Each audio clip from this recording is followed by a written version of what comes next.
এই 15ই আগস্ট শুধু বঙ্গবন্ধু শেখ মুজিবুর রহমানকে শুধুমাত্র তারা শহীদ করে নাই, তার পুরো পরিবারটা শেষ করে দেওয়ার স্বপ্ন এঁকেছিল। যেই লোকটা দেশ স্বাধীন করলো, যেই লোকটা ডাকে 30 লক্ষ মানুষ জীবন দিয়া দিল দেশটাকে স্বাধীন করার জন্য, সেই লোকটাকে তারা শহীদ করে দিয়েছে।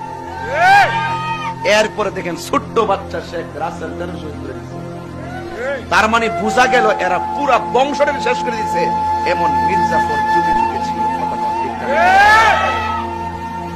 কারবালার ঘটনাটা তো এটা হিসাবে মিলাইন তো। এরা শুধু ইমাম হুসাইন রাদিয়াল্লাহু তাআলা আনহুকে শহীদ করে নাই, 6 মাসের বাচ্চা আলী আসগরকেও শহীদ করেছে। তাইলে বোঝা গেল এর উদ্দেশ্য হলো ভিন্ন, পুরা নবীর বংশটাকে শেষ করার জন্য যারা ছক আঁকছিল। কথা কোন ঠিক না?